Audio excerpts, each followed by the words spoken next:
សួស្តីអ្នកនរគ្នាស្វាគមន៍មកកាន់វីដេអូ blog ថ្មីរបស់ខ្ញុំថ្ងៃនេះខ្ញុំចង់មកជជែកលេងជាមួយអ្នកទាំងអស់គ្នាអំពីជីវិតប្រចាំថ្ងៃរបស់អ្នកម្ដាយនិងបទពិសោធន៍នៃការមើលថែទាំកូននិងរឿងរ៉ាវតូចៗជាច្រើនដែលធ្វើឲ្យជីវិតកាន់តែមានន័យមិនថាអ្នកជាអ្នកម្ដាយថ្មីម្ដាយដែលមានបទពិសោធន៍រួចហើយឬគ្រាន់តែចូលចិត្តមើលវីដេអូបែប family blog ក៏ដោយខ្ញុំសង្ឃឹមថាវីដេអូនេះនឹងផ្ដល់នូវភាពរីករាយនិងកម្លាំងចិត្តដល់អ្នកទាំងអស់គ្នាបន្ទាប់ពីមានកូនជីវិតរបស់ខ្ញុំបានផ្លាស់ប្ដូរច្រើនជាងអ្វីដែលខ្ញុំធ្លាប់បានគិតពីមុនខ្ញុំអាចធ្វើអ្វីៗតាមពេលវេលារបស់ខ្លួនឯងចង់ទៅណាធ្វើអ្វីក៏ងាយស្រួលប៉ុន្តែពេលមានកូនអ្វីៗគ្រប់យ៉ាងចាប់ផ្ដើមផ្លាស់ប្ដូរគឺការភ្ញាក់ពីព្រលឹមការរៀបចំអាហារការមើលថែកូន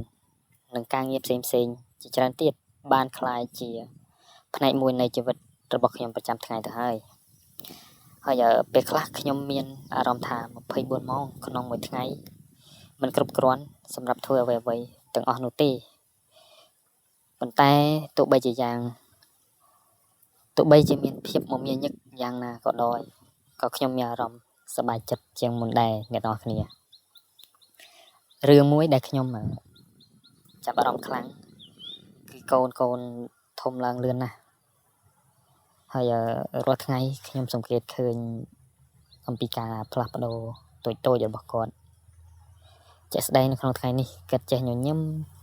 ច្រើនជាងមុនហើយថ្ងៃស្អែកគាត់ចាប់ផ្ដើមចាប់អារម្មណ៍នឹងរបស់លេងថ្មីៗអញ្ចឹងបងប្អូនហើយមួយរយៈក្រោយមកគាត់ក៏ចាប់ផ្ដើមរៀនធ្វើអ្វីៗដោយខ្លួនឯងនេះអ្វីដែលខ្ញុំសង្កេតឃើញបងប្អូនហើយវាជាការពិតជាអស្ចារ្យណាស់ដែលបានឃើញកូនរបស់យើងធំធាត់នឹងរៀនធ្វើអ្វីថ្មីជារៀងរាល់ថ្ងៃអញ្ចឹងបងប្អូនក្នុងនាមជាម្ដាយនិងជាឪពុកខ្ញុំមិនចាំបាច់ធ្វើអ្វីឲ្យល្អឥតខ្ចោះនោះទេហើយពីដំបូងខ្ញុំតែងតែគិតថាខ្ញុំត្រូវធ្វើគ្រប់យ៉ាង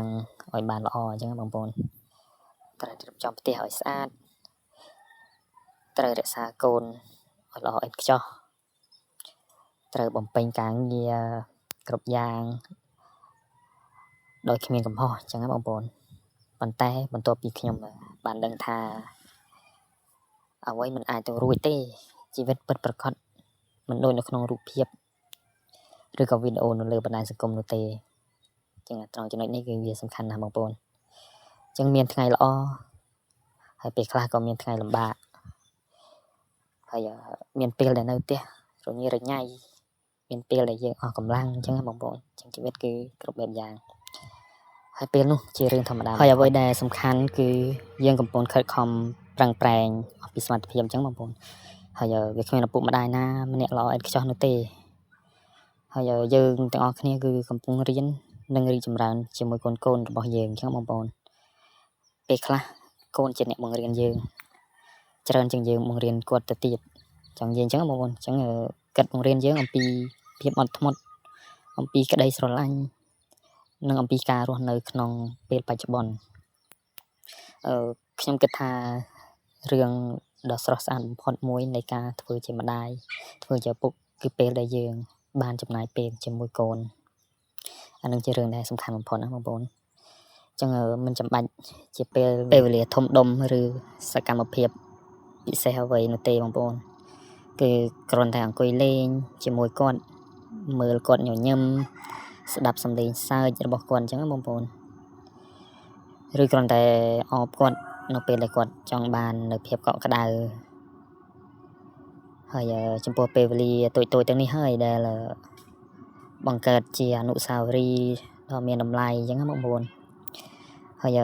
ជាការពិតណាស់ការដែលធ្វើជាម្ដាយឪពុកក៏អាចធ្វើឲ្យយើងហត់នឿយបានដែរអញ្ចឹងបងប្អូនប៉ុន្តែធ្វើម៉េចនេះជាកូនរបស់យើងហើយមានថ្ងៃខ្លះដែលខ្ញុំគេងមិនគ្រប់គ្រាន់មានថ្ងៃខ្លះដែលខ្ញុំមិនមានពេលសម្រាប់ខ្លួនឯងសោះអញ្ចឹងបងប្អូនហើយមានពេលខ្លះហ្នឹងដែលខ្ញុំមានអារម្មណ៍ថាខ្ញុំត្រូវការសម្រាកបន្តិចប៉ុន្តែខ្ញុំបានមើលថាការមើលថែខ្លួនឯងក៏សំខាន់ដូចជាការថែរក្សាកូនដែរអញ្ចឹងបងប្អូន ពេលដែលយើងមានសុខភាពល្អនិងអារម្មណ៍ល្អយើងក៏អាចផ្ដល់នៅធម៌ពលវិជ្ជមានដល់គ្រួសារបានកាន់តែច្រើនហើយពេលខ្លះហ្នឹងខ្ញុំចូលចិត្តចំណាយពេលបន្តិចសម្រាប់ខ្លួនឯងដូចជាផឹកកាហ្វេមួយកែវមើលភាពយន្តខ្លីៗអញ្ចឹងបងប្អូនដើរលេងបន្តិចនៅខាងក្រៅឬគ្រាន់តែអង្គុយស្ងៀមៗ 2-3 នាទីអញ្ចឹងបងប្អូនរឿងតូចៗទាំងនោះអាចនឹងជួយឲ្យយើងមានអារម្មណ៍ធូរស្រាលនិងមានថាមពលឡើងវិញអញ្ចឹងបងប្អូនហើយអ្វីដែលខ្ញុំស្រឡាញ់បំផុតគឺការមើលឃើញនៅកូនរបស់ខ្ញុំសប្បាយចិត្តពេលដែលគាត់ញញឹមខ្ញុំក៏ញញឹមតាមហើយពេលដែលគាត់សើចខ្ញុំក៏មានអារម្មណ៍សប្បាយរីករាយដែរអញ្ចឹងបងប្អូនពេលខ្លះគ្រាន់តែឃើញគាត់មានសុខភាពល្អនឹងលេងបានយ៉ាងសប្បាយរីករាយក៏គ្រប់គ្រាន់ធ្វើឲ្យខ្ញុំមានកម្លាំងចិត្តសម្រាប់ពេលមួយថ្ងៃពេញអញ្ចឹងបងប្អូនហើយសម្រាប់អ្នកដែលកំពុងធ្វើជាឪពុកម្ដាយខ្ញុំចង់ប្រាប់ថាអ្នកកំពុងធ្វើបានល្អណាស់បើថ្ងៃនេះអ្នកមានអារម្មណ៍ហត់សូមសម្រាប់បន្តិចបើថ្ងៃនេះអ្នកមានអារម្មណ៍